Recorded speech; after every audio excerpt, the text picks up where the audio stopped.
Go. This is the resurrection of Christ and its importance. I am talking about 1 Corinthians chapter 15, verses 1 through 20. We began when Paul suggests prior to closing his letter that there was a doctrinal problem in Corinth that he was trying to address.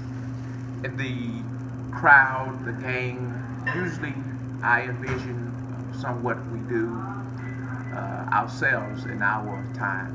Oftentimes I thought about this, and as I reminisce in some of the family gathering when we began to talk about things of God, and we would come up with all sorts of kinds of topics.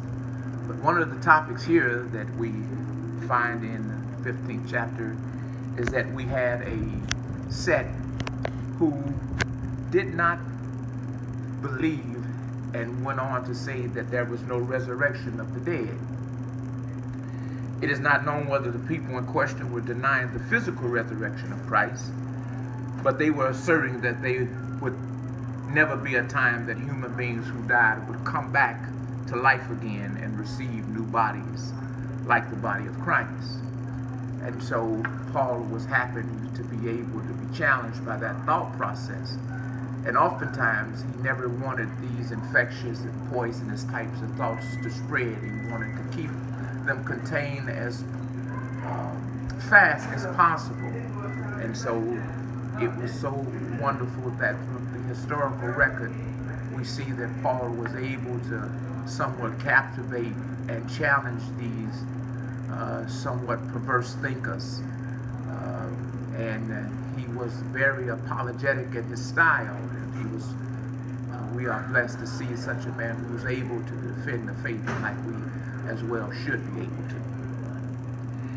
He would drive, what would drive people to Corinth to hold such a teaching and deny a cornerstone of Paul's teaching of Paul indeed and all of the apostles?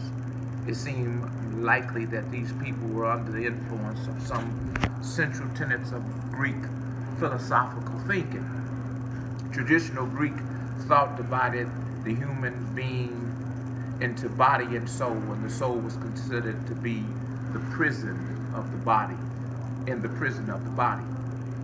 At the time of the death, the soul escaped and the body was freed from that prison to inhabit the spiritual realm. So why would anyone want to have a body again imprison the soul a second time?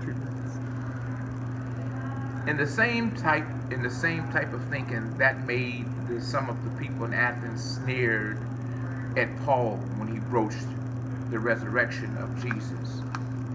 The linchpin of Paul's response is to this heresy is the doctrine of the humanity of Christ and the resurrection of the third day of his death and burial.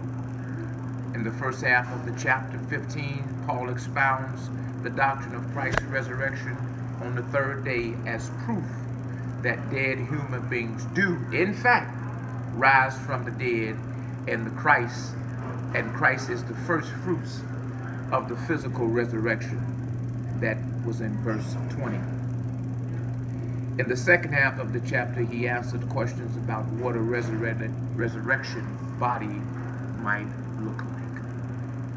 Christ's resurrection, like his crucifixion, is a radical interruption of the powers of this age, particularly the power of death in the last end. Good.